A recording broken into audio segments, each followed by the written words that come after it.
Welcome to the What Drives You podcast. I'm Kevin Miller. I produce this show to help us all continually discover where we want to go, why, and how to best get there, all the while enjoying the daily drive as much as the destinations we want to reach along the way. In this episode, what attracts us to our work versus what keeps us there? So we're driven to our work for many reasons.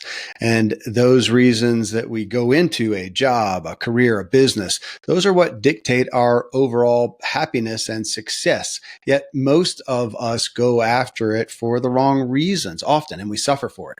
This is a show anyone working will want to listen to. It'll help correct some things probably, or confirm some things if you're in a good place.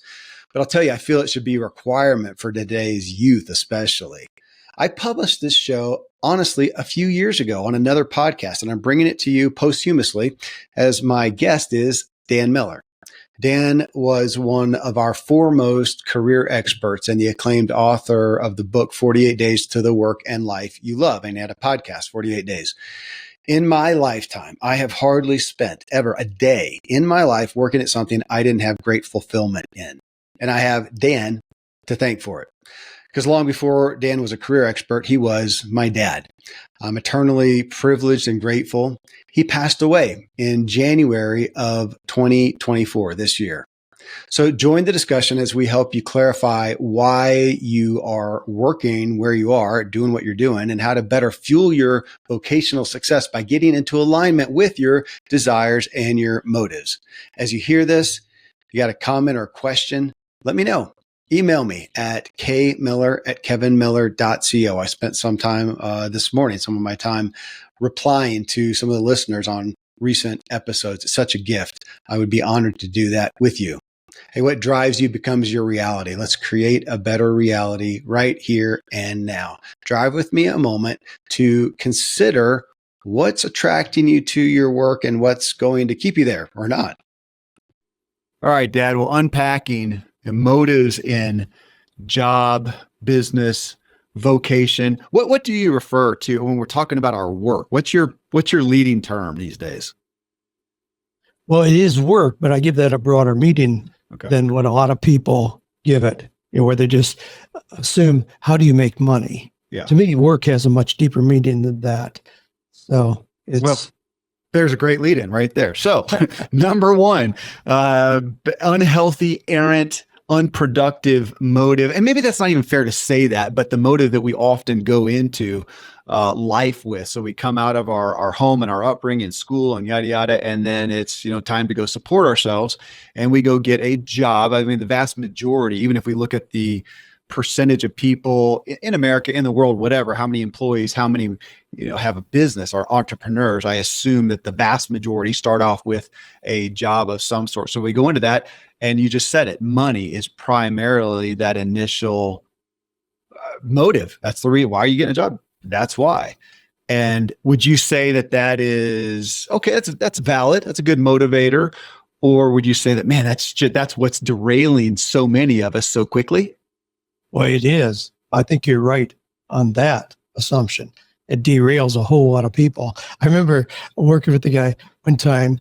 He was fresh out of college and he had gotten a job with an insurance company. So every day he would put on a suit and tie, go to the office. They absolutely loved him. He thought he was going to have his head exploded because he hated everything about it. I said, man, who sold you this bill of goods? He says, what do you mean?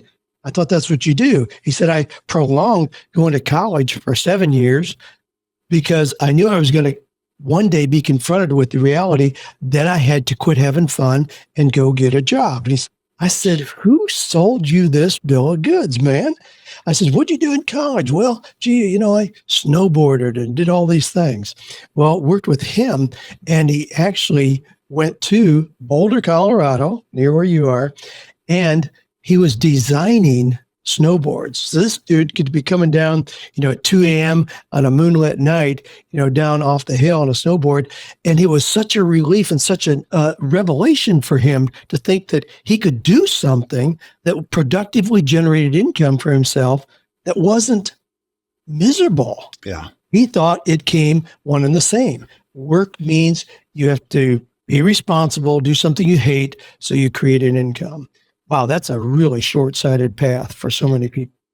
Well, so I'm curious, especially if we look at the initial embarking towards our vocation in a job, in a business. We're generally coming out of some kind of generally always coming out of some kind of upbringing where we have examples set before us and probably expectations. So just to what you said there, this was stark to me back when I was doing a good amount of coaching. I had a couple guys in particular. It was during so many months, but a kind of a concise period of time where I had these two guys come, and they were both saying, "Man, I just know there's something more. I'm doing this job. I know there's something more." Both of them cited having come from families where their parents, or at least their father, had worked the same job for 40 years, kind of a factory deal. Went in, clocked in, they respected him. He put food on the table, but there was no joy, no care, no interest, no nothing. It was just a job. That was their only example. And so even though they had this spark of, man, I think there's something more, they had no real reference point for it.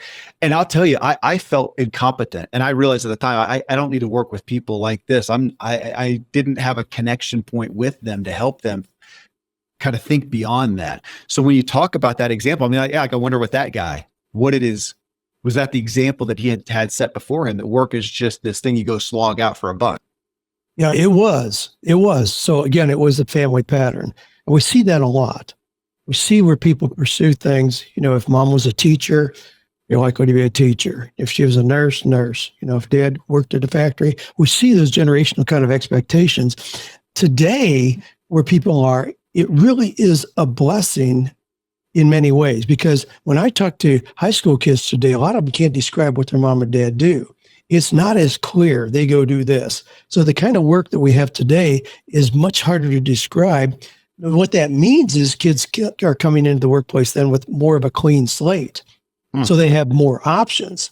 That should be a positive in that they have the opportunity to look inward first and to find work that is more an authentic fit rather than just fulfilling the generational expectations. That should be the case. So it allows people to find things that are more true to themselves if they, in fact, take the opportunity to do that and look inward first. Well, you saying that we tend to, if your mom's a teacher, you become a teacher. I looked at some stats, just some Google. It wasn't some scientific survey for a show a couple weeks ago that showed, and I'm going to paraphrase a little bit, but it was something to the effect of doctors' kids are 20% more likely to become doctors. Lawyers' kids is like 15% more likely to become lawyers. Obviously that, works in my case. How many entrepreneurs' kids are likely to become entrepreneurs? I never knew anything different. Yeah. And even for, my grandkids, I know we spoil them to be content with the general model for work. Now, hopefully they are allowed to see the full spectrum and still find where they fit well. But you're right. What we see is the first model that we have open our eyes to, okay, what's possible? Maybe I ought to do this. Well, speak to the money real quick, Dad. I know this is your area of expertise, but when we go after, I know that this is elementary, we would think, but as we so often see, that elementary common sense is no longer common. That when we go after that job, like your initial snowboard guy who goes into insurance, and we think insurance, man, that's a good, solid job. You can make good money. You can become wealthy doing insurance. So he's going after it, for money. But that statistic on just countering the idea of, if I go do the thing that's fun, I'm going to live on rice and beans. Just right. As opposed to, yeah, I see you smiling. Just go ahead and hit that aspect of, no, we go into the job with good opportunity, with a good upside, because the thing that we want to do that we do have joy, care, interest in is going to be less income. There's so much wrapped into what you just laid out there, Kevin.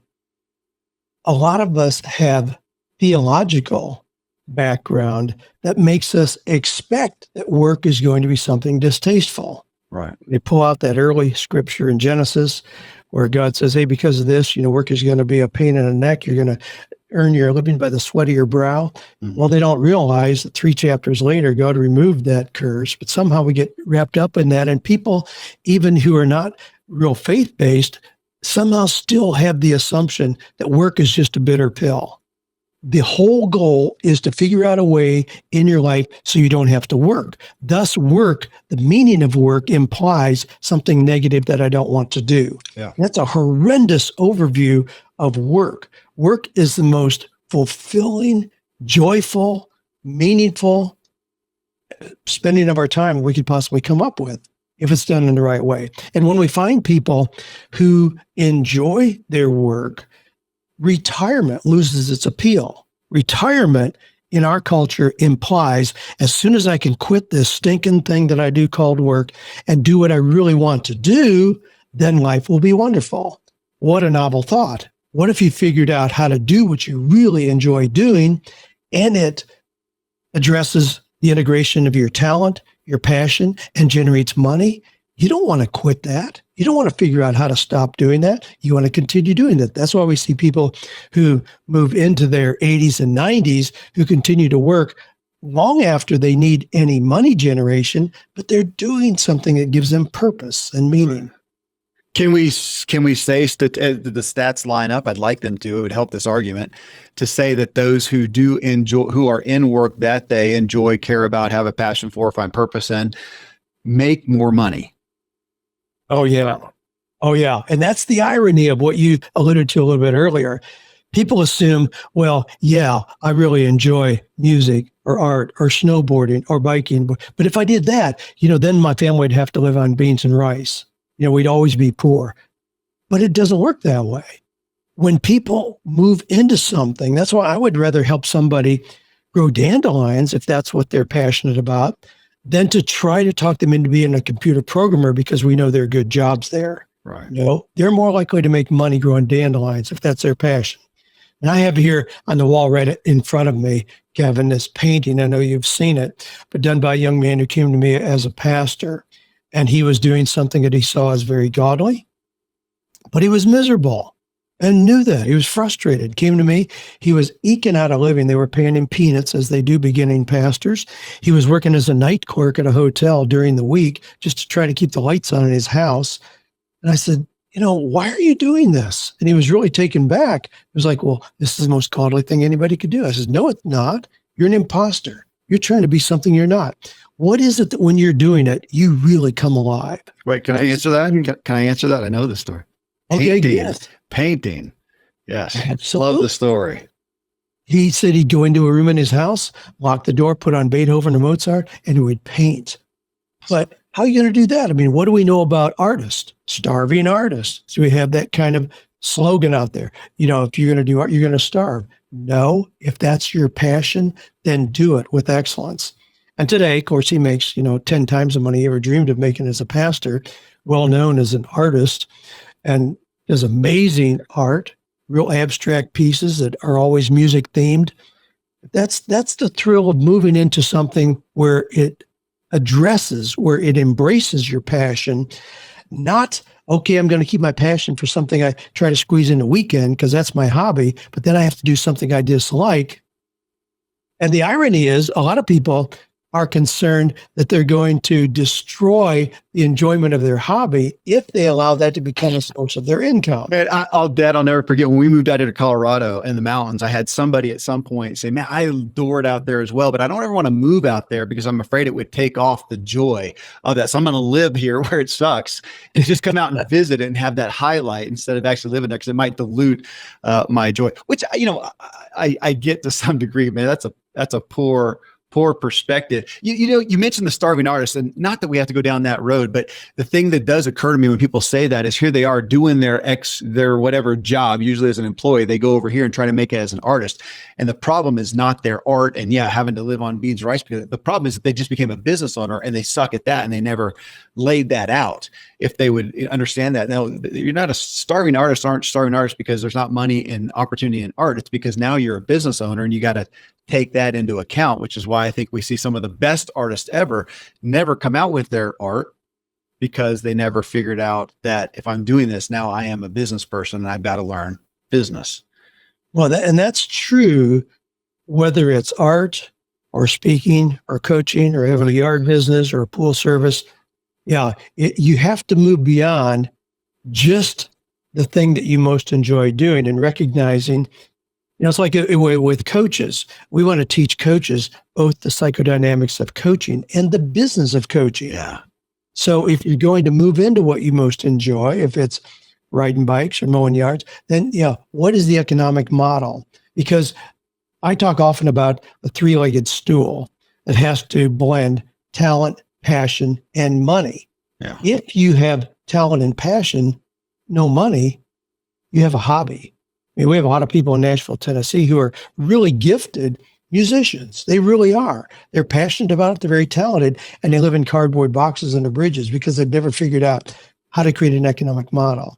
Well, that can be frustrating to people. So they think, well, I really enjoy this thing, but I've never figured out how to create an economic model with that. And so that's frustrating. So then they think, then again, well, it confirms their idea.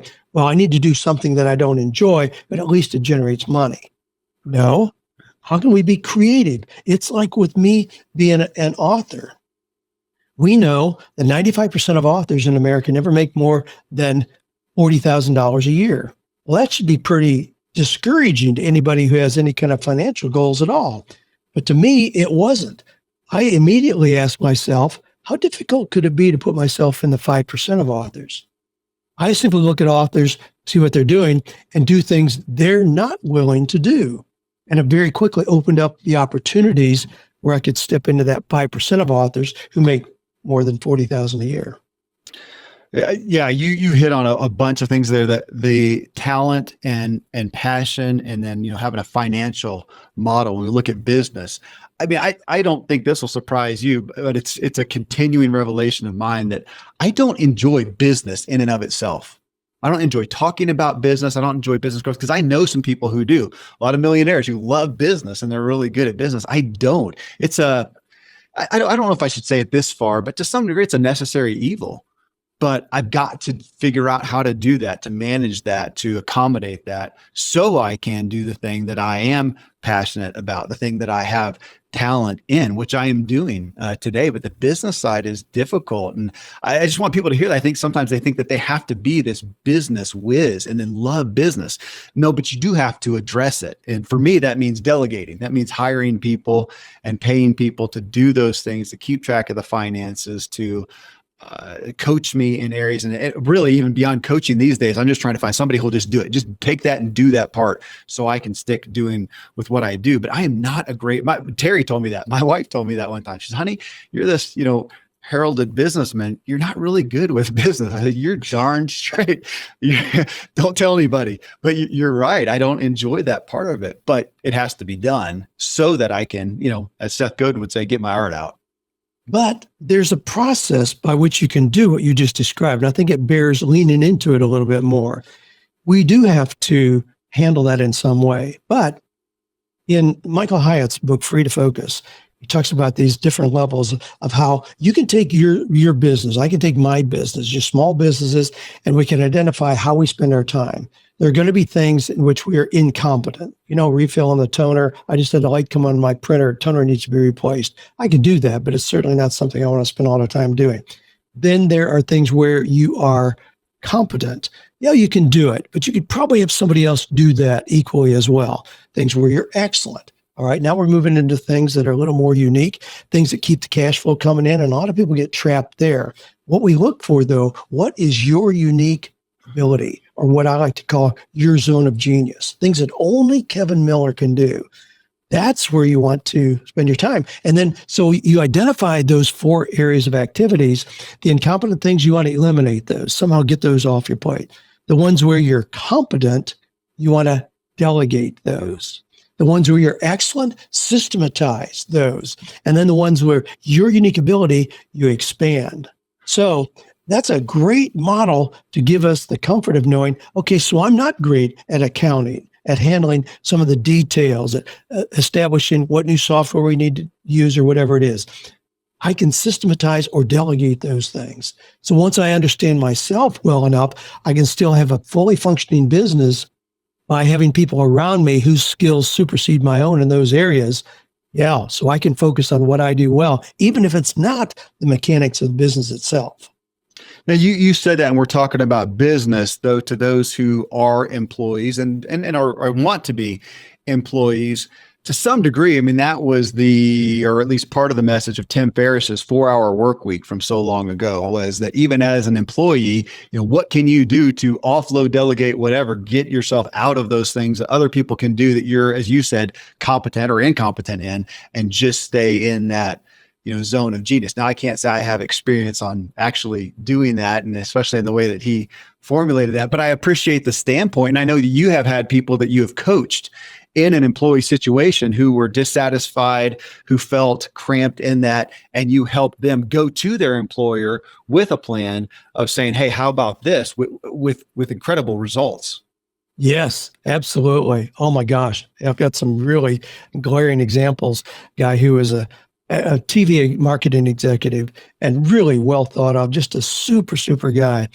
He had decided that he needed to quit his job because he was no longer playing the cello. He was no longer involved in his kids' schools and all these things they had given up. He was a biker and he wasn't biking anymore, and he needed to quit his job. And I'm like, okay, what are you going to move to?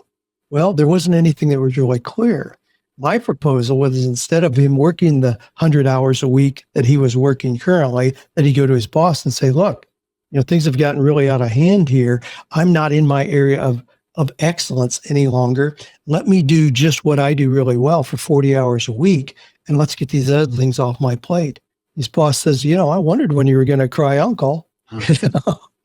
Let's do that. And he did that. I mean, he cut his workload in half. He was able to pick up those things in his personal life that gave his life meaning.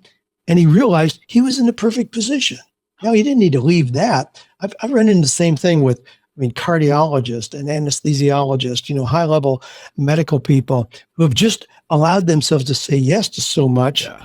They're doing things that are not their unique zone of genius. Now, in regard to Tim Ferriss's, the implication of, for our work week is, okay, I have a 40-hour job, so I'm going to offload everything that I'm responsible for, so I can sit around and, drink Mai Tais, work 4 hours a week because I've offloaded everything to other people that I can pay less. So I still get the big salary, and I'm living a life of leisure. I'm not looking for that. I'm not looking to reduce the time of productive work down to 4 hours a week at all. I love the fact that I can work in my zone of genius for increased amounts of time, but I'm not looking to reduce that down to zero at all, because I do enjoy that. Again, it kind of comes back to, it begs the question, what is the meaning of work? If you think work is something distasteful that you have to do, then you want to reduce it. If work is something that's fulfilling, meaningful, purposeful, and profitable, wow, I want to expand that.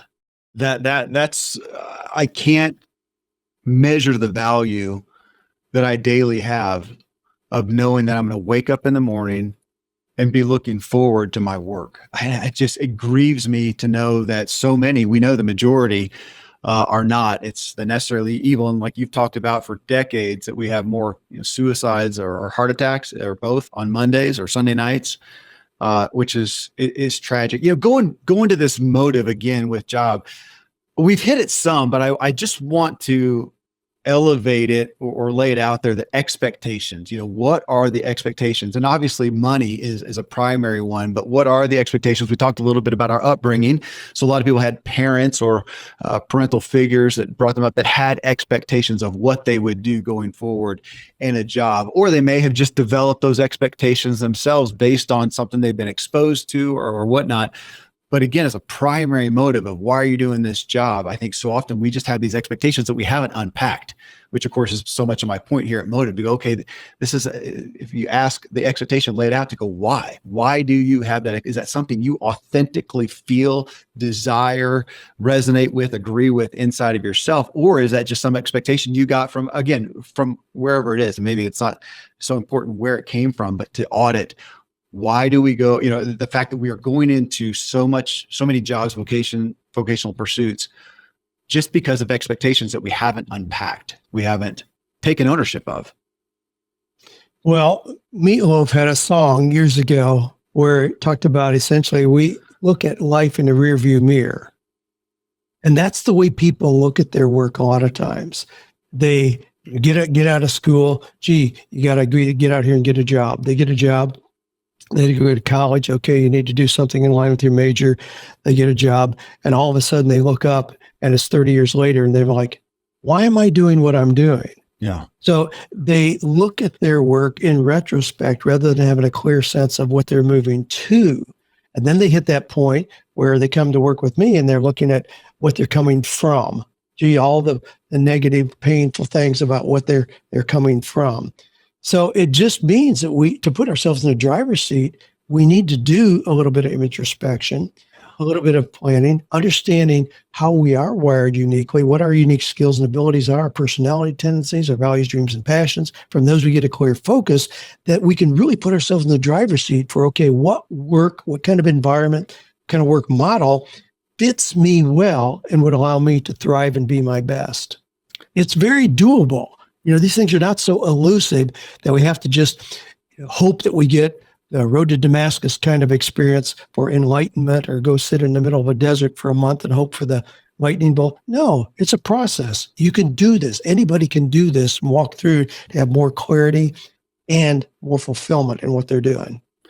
Well, looking at that again as a motive, when we talk about money as a leading one, I get the one that continues to surface for me is contribution. I like that word. What is my contribution? And I want to say unique contribution, but I don't want that to make it sound like you have to find this thing that nobody else is offering, which is impossible. So if we can say just what's a better word? Your inherent contribution. I mean, what I am doing in bringing forth, personal. I work in the personal development industry, and I put out content, podcasting, an upcoming book and whatnot. I'm not the only one doing that. I'm not the only one with my content as a topic. Now, hopefully I have a unique flavor. Yes. A unique view. Okay. Yeah. Yeah, absolutely. And you can do that. Even if when I wrote 48 Days to the Work You Love, was that the first book to help people really figure out how to get meaningful work, figure out what their passions were and apply that? And I mean, heavens no, you can walk into any bookstore and there's going to be 80 books there that address the same kind of topic. But I said, you can do this in 48 days. You don't have to wait until you get another degree, till you finish paying your student loan debt, till the kids graduate from high school. No matter where you are, you can start in today in 48 days, change your life dramatically if you create a plan and act on it. That's my unique overview of a very broad industry.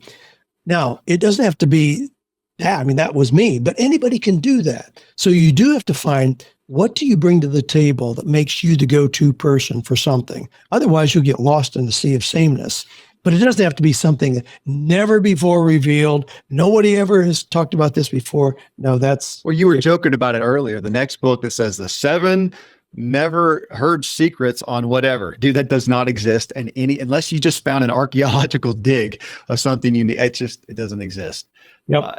You're talking about that, your unique perspective, even there I want people to hear that on business, on finding work that you love. And you saying that you're not the first person. There's plenty of people who had done that, who were doing that, who are doing that. I also appreciate the relevance of your specific voice. I'm going to call it your flavor, because you're sitting here talking on this topic, and I'm sure you know a list of other people who are. And the people who listen to you specifically for that have chosen you, resonated with you, because they do. They connect with the fact that you came from the farm, and you came from, Amish parents, and you came from an entrepreneurial perspectives and never had a job. And some people are going to look at that and they go, no, that doesn't speak to them. They want the person over here who came from corporate America in a suit and tie and a Ferrari and is speaking from a different perspective, and that's relevant too. That's what I see people don't realize is the power of their own story and flavor that people are going to resonate with, because somebody else is speaking on a similar topic, but from a perspective that they don't resonate with. I don't resonate with the suit and tie and Ferrari person. It just doesn't. I resonate more with, with what we came from. And just that the relevance of that personal background is so strong, in addition to your perspective on the topic. Well, and you have to be specific about who you are speaking to. I mean, Kevin, you're in the process of writing a book. I mean, the death knell to a book project is to tell the publisher this book is for everybody. I mean, they will see that as red flag. Let me send my publisher an email real quick. I got to correct that. They will see that as red flag. That's so unrealistic. Yeah. Identify who is a likely candidate for your message. If you're speaking to everybody, you're speaking to nobody. The old Robert Kiyosaki kind of thing is, if you don't get any criticism, you're probably not doing anything that has any value. And his thing is, you ought to have a third of the people who love you, a third of the people who hate you, and a third who really just don't care. If you're doing that, you probably have a message that's getting some traction, and you can move forward with that. And a lot of people, cringe at that. They think, well, no, I just want to, speak to everybody, encourage everybody or whatever, or sell to everybody. Yeah, that's hard to really carve out any kind of uniqueness in that. On looking at this job and people going after it, something that's come to light to me more and more, and talking again to the motive, and that we so often go into a job for money. I would say, would it be fair to say status for the position? Hey, I'm going to be VP, manager, whatever that thing is. It sounds good. And we go out there, we do the job hunt, we find an opportunity, and we turn around and tell our spouse, our family, our friends, whatever, hey, I got a job. I'm getting paid whatever, $75,000. And I'm the senior whatever, I'm the management whatever. We look at that, and that's what the applause is. That's generally where we're going to get the support from everybody, the encouragement, good job. And we're going to feel that, I made it.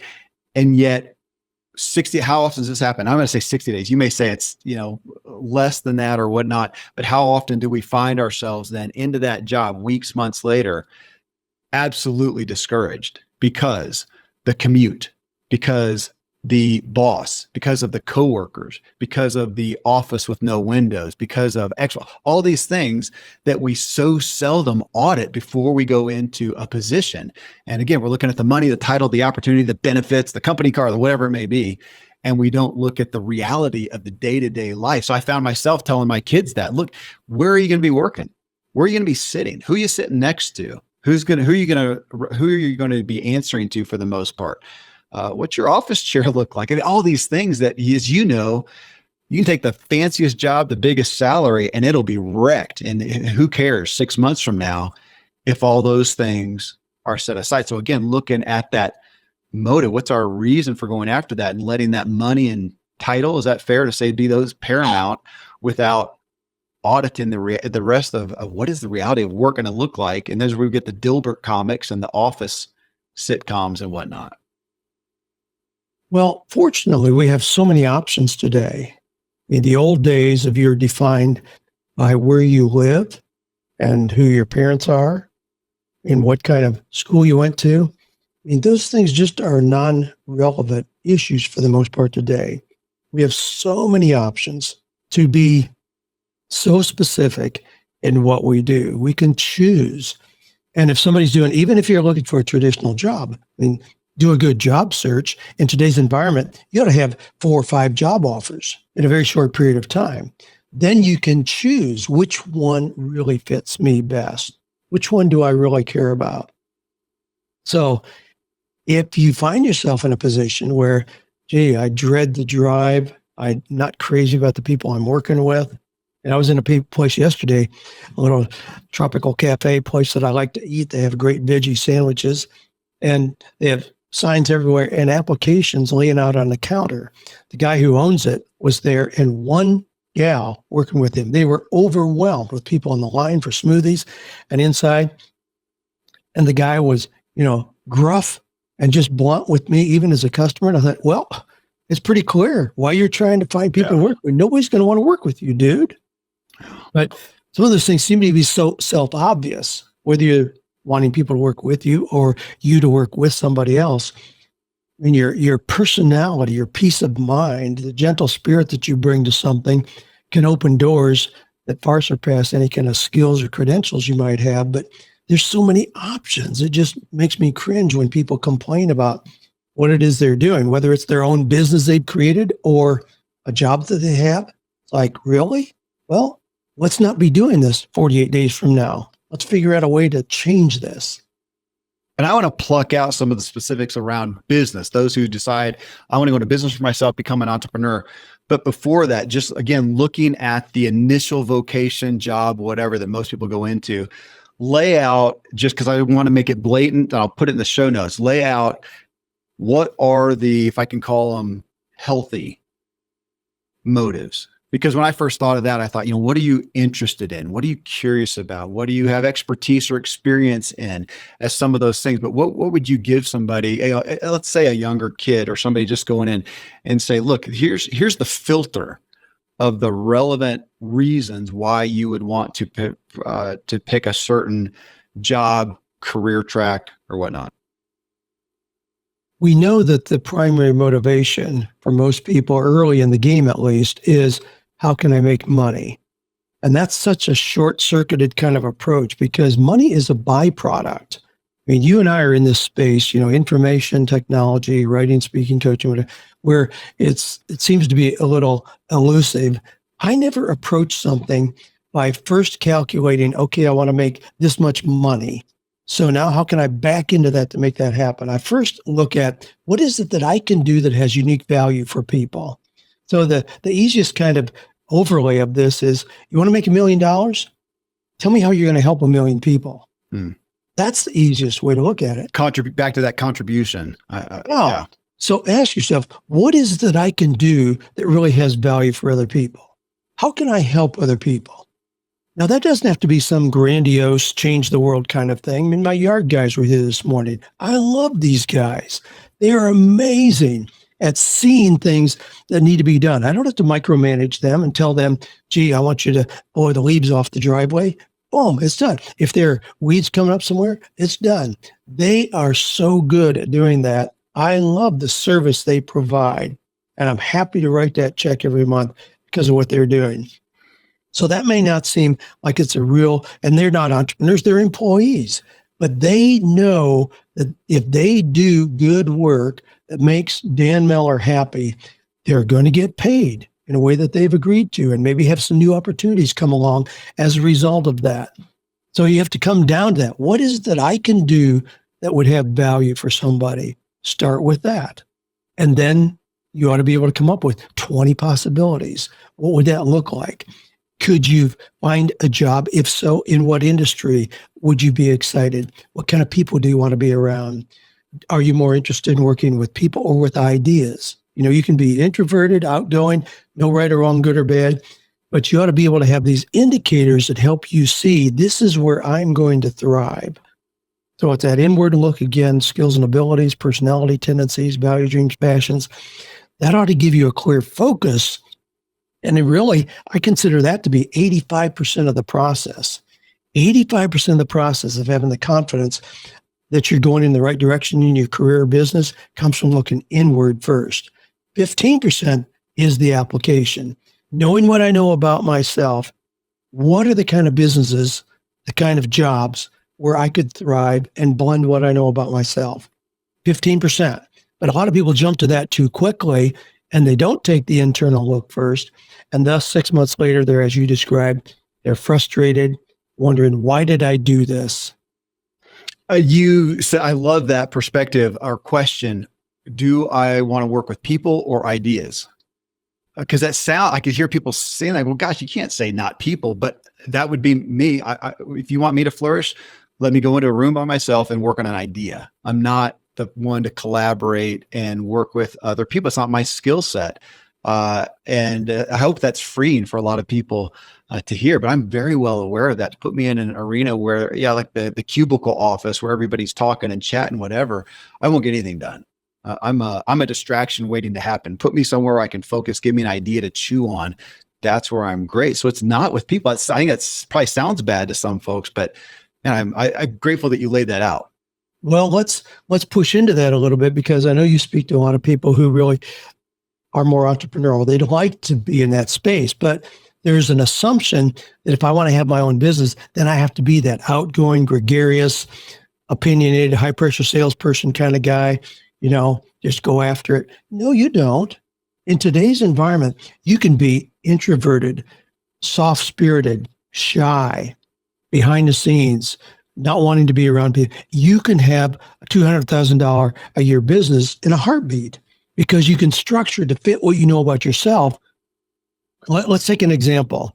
So if somebody is real outgoing and gregarious, the backslapping kind of person, they could be that insurance person that I described earlier. And they can go out and make their $200,000 because they're meeting with people, doing proposals, patting the dog on the head when they go in and playing with the kids. They're that works. Well, let's say that we have a person who is real introverted, who really cringes at having to get out and mingle with people every day like that. But they do a little bit of research and they realize that here's a birdhouse that's pretty unique. And I've done a little research on this online and discovered that people respond better to the red birdhouse than the green. Oh, and I've also discovered there's more response at $19.95 than there is at $12.95. Even though it seems counterintuitive, I know that. So they do a little bit of research. Now they're running Facebook ads and they're sending out, they're making $200,000 a year. They never see or talk to a customer. Very legitimate, very possible, both those scenarios. So we don't have to assume that, no, if I want to do something on my own, I have to change how God has made me. No, not at all. Well, I appreciate that because I would say if we looked at all the list of vocations, which are endless, but there are some that if you take the introvert extrovert aspect, you say, man, and I'll own it myself as an introvert. There are some jobs I just don't see a way to do as being true to my introvert. It just takes this extroversion, maybe like that, being an insurance agent. Though there's also so many vocations where we can find an opportunity in the same role for both people. And, here as a, what do we want to label, influencer or whatever, I am the introvert, but I find I am much happier to talk here on a microphone to you than on stage in front of a lot of people. I don't enjoy that. Not that I'd never do it or don't want to ever, but it's not I'm not going to be the gallivanting speaker up on stage. I don't enjoy that. I like this. I can focus better. I can think better. And then even on the business aspect of thinking, you have to be able, as you said, be the gregarious person and manage and deal with all these people. I don't do that. You've told that story for years. You and Dave Ramsey cutting your teeth together, going through your stuff. And he's got God knows how many employees. You have a team, but you have them over here. I'm more like you in that aspect. And I tend to hire people who can manage for me because I'm not a good manager. So I'm going to hire somebody and pay them and they manage all the people that are involved, with the team. Even if I was a Dave Ramsey, aspect to hire somebody who's maybe I would probably not be CEO. I'm going to hire somebody else so they can do the management. I'm going to go over here and do what I do well. And I love that reality that we can still do so many of the similar roles, businesses, jobs, and find a way to do it and be, as you said, true to our, our nature, personality, style. One of the things that we have are coaches. We have a coach training program. And one of the things we have everybody in there do, it's an inventory, and it really comes out of Gino Wickman's work with entrepreneurial operating systems. But to have people identify themselves as either a visionary or an integrator. A lot of people who are visionaries are not good integrators. A lot of people who are good entrepreneurs have a great idea. They get the ball rolling, but they're terrible integrators. Explain integrator. Well, it's somebody who creates the systems, who keeps track of the inventory, the new software programs you need. Yeah, I'm horrific. Details. That. Yeah. Well, you are certainly a visionary more than an integrator. Recognizing that doesn't mean you need to change yourself. It means you now know what kind of people you need to bring in alongside of you to make this work. Yeah. Talking about delegating and back to the, playing with the Tim Ferriss thing of take whatever thing and delegate it over here. The struggle that I have with normal traditional delegation is saying, okay, here it is. Here's the process. You do it. So I just offloaded that. I delegated that. I generally am not successful at doing that because I never created a process. I don't have a process. Yeah. I just want the result. So my perspective is generally, so instead of paying somebody $15 an hour and just say, hey, here's the process, you do it and delegate it, I'm going to pay somebody $20-25 an hour who has a little more ability and say, here's the result, you figure it out. And if I hire the right person, especially if we go on the admin side or whatnot, I am continually blown away at this thing that is, to me, I think I'm going to have to pay $200 an hour. This is so complex, so hard. It's going to take them a month, and they go do it in 15 minutes. They have joy in it. And I adore that. I adore that person exists, but I have to find that intuitive person who can create the process, because I'm not even the person to create the process to delegate it as we normally think of delegating. Yeah. Well, again, fortunately, you can find people like that. Yeah, absolutely. Where something that is difficult for you comes very easily to them. Yeah. And we often assume that if it's difficult for me, it must be difficult for everybody. No, just need to find a person who thrives in that arena. Yeah. We're talking about, introversion, extroversion, and all that. I mean, there are people who are extremely successful today who are not outgoing. They're not good people managers at all. I mean, I'm sure you know Ryan Holiday. I've got here in my hand his book, The Daily Stoic. Ryan's very introspective, very introverted, very quiet. He's almost socially inept. But he thrives in doing this research that he does, and his writing is just amazing. So he can thrive exponentially, knowing who he is, but doing what he does so well, doing what he enjoys more than anything, living in his little farm in Austin, Texas, petting his donkey, taking his kids out for a walk. Yeah. But that's the beauty about today's work environment. You can find a fitting application of work, no matter how unique you are. Yeah. Well, so let's hit on the unique. Obviously, this overlays a lot of the same motives that we go into business for, but maybe pluck out some that are unique to that. And when I think about somebody, especially if you are coming from a traditional job environment or past, and the day comes and you're thinking about starting a business, becoming an entrepreneur. And my first thought is Michael Gerber, the E-Myth, and having that entrepreneurial seizure. And he outlines some of the downfalls, of that. But pull out some of these initial errant reasons that sometimes, or errant motives that go awry, that we jump into business with. And you did, before we got on the call, Dad, you talked about people who you experience, you say, hey, I want to be a speaker, or I want to be an author, or you were talking about in podcasting. You said, I want to start a podcast, and put a survey out on Facebook. What should I start? What topic should I have? You're going, holy smokes. Why would you start a podcast unless you have a specific topic to come forward with? Well, same way over here. I see that so often with entrepreneurs. You say, well, I want to just do my own, I want to be an entrepreneur. What should I do? Can we say that you're off track right away, if that's the case? If you stay there for more than 5 seconds, you're off track. If you're looking for an idea of what you could possibly do, wow, you need to be under somebody else's kind of structure and just do that well.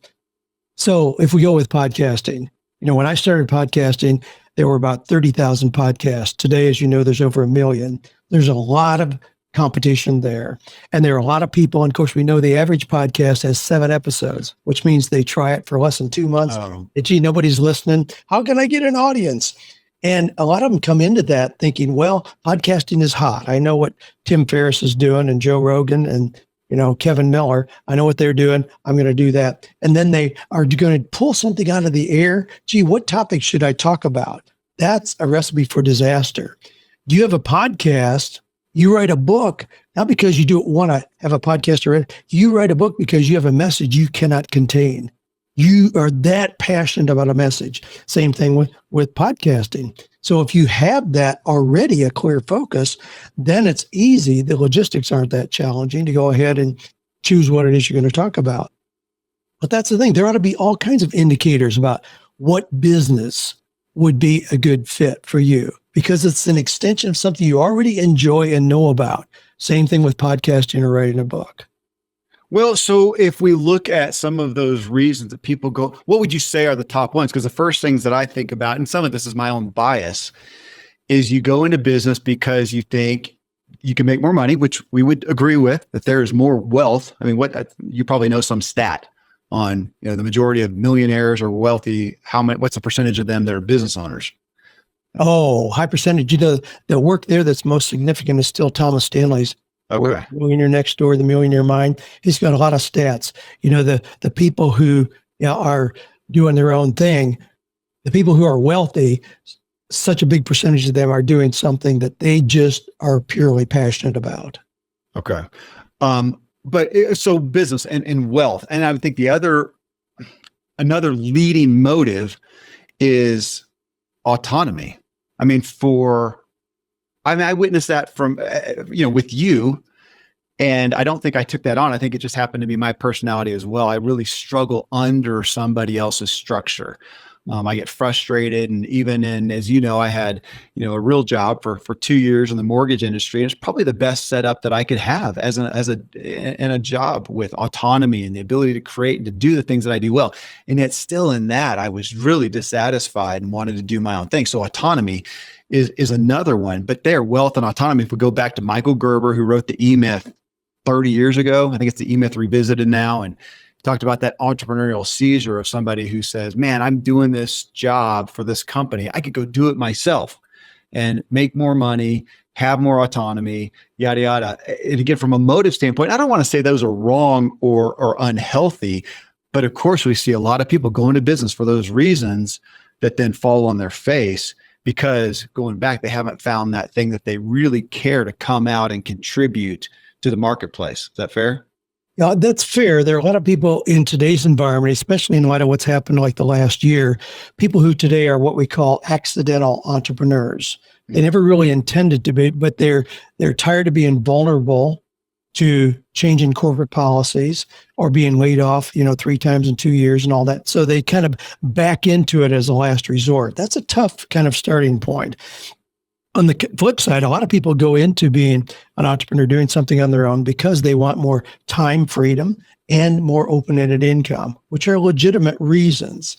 But there are people who are working 40 hours in a corporate job, and they're exhausted doing that. They can hardly put one foot in front of the other. And they think, well, I want to get in my own business so I can work 20 hours a week. Well, 6 months later, they're in their own business and they're working 60 hours a week, but they're energized, they're vibrant, creative, and all. And it's like, wow, what's up with that? Well, the problem was not the amount of hours being put in, it's the problem that it was draining energy that didn't feel properly aligned for them in giving them joy and a sense of meaning and fulfillment. So when that's aligned, entrepreneurs are not known for trying to work their ways down to 4 hours a week. Not at all. Entrepreneurs tend to work a lot. At this point in my life, I've got some things kind of nicely in place. I still model working 50 hours a week. That's my goal, is work 50 hours a week. Because Go ahead. I've been able to put more of my time into that zone of genius, the things that I really, truly enjoy. But I'm not looking to how can I work less and less and less and wean myself this thing called work at all. I was just going to question that working 50 hours because I have also seen that, and we have that depiction that I think is fair, though I'm going to push against it, of the entrepreneur who now actually works more hours, but they enjoy it. That I also experience, and I'll own it again for myself, that so how many hours a day do I spend here in this office? It's a lot. But then we'd have to define what kind of work am I doing? Because it may be writing a book, it may be doing a podcast, doing a show, it may be writing something like that. But I am also, and this is one of the primary reasons I'm an entrepreneur, I may get off this call and spend the next hour figuring out what Airbnb that we're going to stay at as we go skiing this next weekend. And I love that. And I do see entrepreneurs that they have so much of their life mixed in. So it looks like they worked a 12-hour day. But for me, I also went out and ran for an hour in the middle of the day, took a shower, had lunch out on the deck and talked about life with my friends. And I spent some time figuring out the ski trip for the next weekend. And then I was on Amazon for God knows how long, figuring out this cool watch that I want to get that tracks my, endeavors. I have so much of my life wrapped up in it that you are generally not able to do at work because you're on the company's time. And I sometimes, laugh because I see some of these entrepreneurs, they talk about, man, I work more hours than I ever did. Dude, you just spent 2 hours planning your ski trip on your computer at your office. Give me a break. You're having fun with life too. It's not all work, or at least not that revenue producing work, I should say. Well, it's interesting in what you described there. there are things that we have the opportunity to do as entrepreneurs. I mean, this morning, I started the morning, I spent 2 hours reading a book while I was sipping my first cup of tea. It doesn't have anything to do directly with business or generating income. It has much more to do with personal development. But now I still can. So the question is, I hear you. Yeah. was I working Yeah. or was I playing? Yeah. But that's the beauty about this. When you really have this figured out, there is no distinction. There's a quotation that I love to use. It's from James Michener, the writer, who says, "The master in the art of living makes little distinction between his work and his play, his labor and his leisure, his mind and his body, his information and his recreation, his love and his religion. He hardly knows which is which. He simply pursues his vision of excellence at whatever he does, leaving others to decide whether he is working or playing. To him, he's always doing both." Which I love, because as you started talking about that, I thought, yeah, when I go out and do my run, which I'm going to do after this, I will come back, if nothing else, just inspired and invigorated. And that you probably have ideas. I was going to say a lot of times I will have an idea, but I was actually going to take that off the table, that even if I don't have this work related idea, I'm just going to come back feeling better, more vibrant, and I will engage in my work at a higher level than I would otherwise. Though, yeah, I often do come back, with an idea. That inspiration is so important. Now, the thing on play, I do poke at that sometimes, because I know we talk about that, and I sometimes wonder if we do a disservice, especially to the younger generation, of saying that you need to find work that is just play. That, as you well know, when we have that work that we are doing that is really within our purpose, we really care about it, it really is our contribution, the book writing or whatever, there's plenty of hard work in that. There's times when I look, is this play? No, play. It feels like play when I'm out in the mountain bike trail. Right now I'm riding, and there is huge joy, huge passion, huge fulfillment, but this is hard work. It's not always just playtime. I do. I mean, we get the semantics with that, but sometimes I think that gets into that, find the work you're passionate about debate on. Let's define what that's actually going to look like. Is it let's just play every minute? Let's just pull out the obvious right here. You and I are here doing a podcast. We're having a conversation, father and son. We're reflecting back. We're having a lot of fun just unpacking ideas. This is part of your business, part of my business.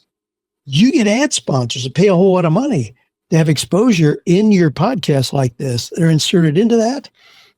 I mean, that's pretty amazing to be able to do this and have this be part of your work. Right. And I'm here telling everybody about Dan Miller, 48 days of the work. You'll go to 48days.com. And you're not paying a dime for that. Well, you're taking your time. You could be doing something else.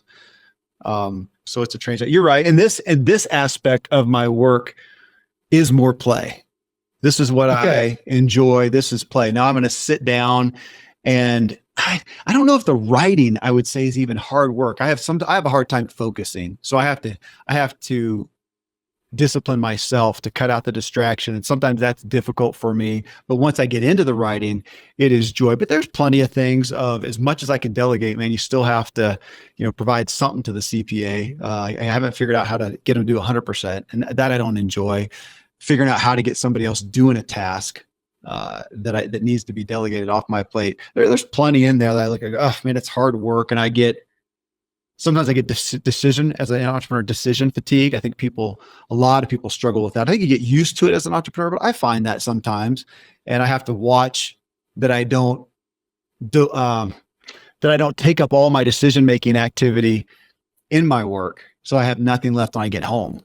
I have to guard against that somewhat, but yeah, you're right. It is. It overlays so much during the day. How much work, how much play. Man, it's pretty fluid, and I go in and out. Yeah, that's fair. On all of this. So again, whether it's job, whether it's business, I do want to come back to on the motivation aspect. And you talked about this. You said, if you want to make $1 million, how can I help 1 million people? And I brought that word up as, contribution, but we so often hear it. And I look at that, what problem can I solve, or what desire can I fulfill?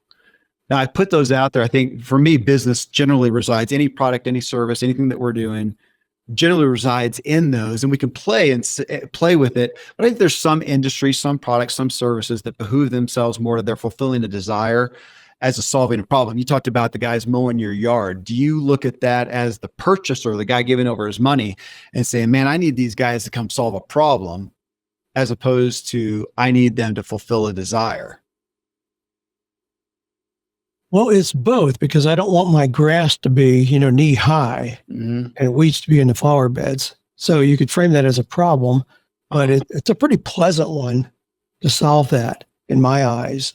But if you decide that you're going to go, work at Chick-fil-A and make $10 an hour, wow, what an opportunity to learn how to serve well, where instead of if somebody says, thank you, hey, no problem, dude. No, not there. It's my pleasure. I mean, that has a transformative potential to make a difference in your life 30 years out from there. It doesn't matter what it is you do. There's no job so lowly that you can't learn and grow in the process of doing that well. So the key comes, what are you learning, and what are you learning about how to make a bigger contribution while you're doing that? That's the real key. If you learn how to make a bigger contribution, your income is going to go up dramatically. If you are at the grocery store saying, do you want paper or plastic? There are a lot of other people that can kind of step into that role pretty easily. So your pay is going to be very low. If you are a cardiologist and you're going to open somebody's chest and put in a new heart valve, you're going to get paid extremely well, because there's not a whole lot of people that can do that. Right. Most of us are in between those somewhere. So how much of a contribution can you make to the company, to the customers, to humanity, the world, whatever you may frame? How much of a contribution can you make? How much of a difference can you make? And I'm thrilled and honored at the testimonials I get about something as simple as a book in having transformed somebody's life. And the testimonials about how it opened up new opportunities for them, change the direction of their life. Wow, that's pretty cool.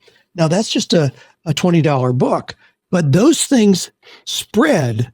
What if that person tells 200 people, those people all buy a book? What if 10 of those purchase a course from us? What if 5 of those request personal coaching through our network? There's all kinds of ripple effects of the way those little contributions grow exponentially. Yeah. So back to that contribution, and I'm going to pick out the one that you took, the grocery bagger, because I think we would look at that no harm, no foul to somebody who's doing that to make a buck and to start off their vocation or whatever, but not a very high skill job. But when you said that, for some reason, I thought about my wife. Let's say that for some reason she had to go and bag groceries. I know what her motive would be. She would say, well, I can't, how do you be the best baggage? Because I'll make sure I don't squish people's bread. But her main thing would be, I'm going to see how many people I can make happy. I can make smile. She'll do that. That's a thing of hers that she does wherever she goes, especially if she sees somebody who's kind of grumpy. Can I make them smile? Can I give them a little joy? She would do that as a bagger. And as you know, if she made that her motive, made that her reason for going there, her focus, she wouldn't stay in that position long. She'd be promoted before she knew what was happening. That's right. There's where I'm trying to elevate the motive. What is this reason that we are deciding to have for this work that we pursue? I've got a 11-year-old granddaughter, not one of yours, but your niece, who makes it her goal to make people smile when she sees they're unhappy. So recently there was a lady who had a pretty angry exchange, like in a parking lot. And she walked up to the lady and said, I really love the color of your sweater. And the lady just stopped and just beamed. It changed her whole personality, just that little compliment. But I love that. Somebody who has as their goal, see how they can make somebody else happy.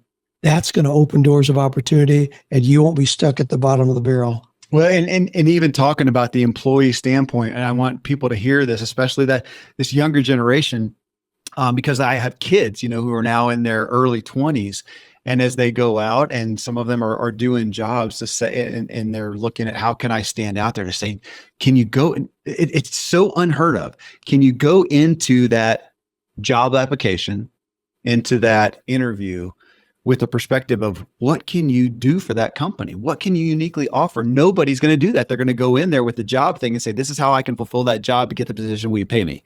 How can I make your business a better place? I mean, it's so unheard of, which makes the opportunity so gigantic. I see you smiling. Yeah. Well, and the thing is, people sometimes assume they did an interview, they got the job. Now that part is over. No, you're interviewing every single day.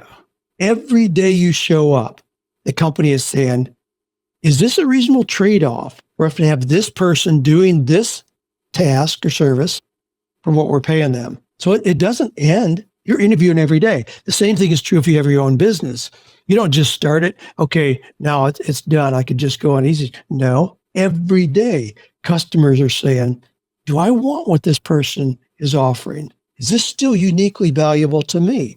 Every day. To me, that's really exciting to be called to that level of competence and excellence every single day. Yeah. You know, I don't want something where I can just fade in the background and, well, no, I just got a money machine. I mean, there's some things that you can put into systems and all like that, but there's still the daily call to excellence in how we serve people well. I think this show should be a college requirement.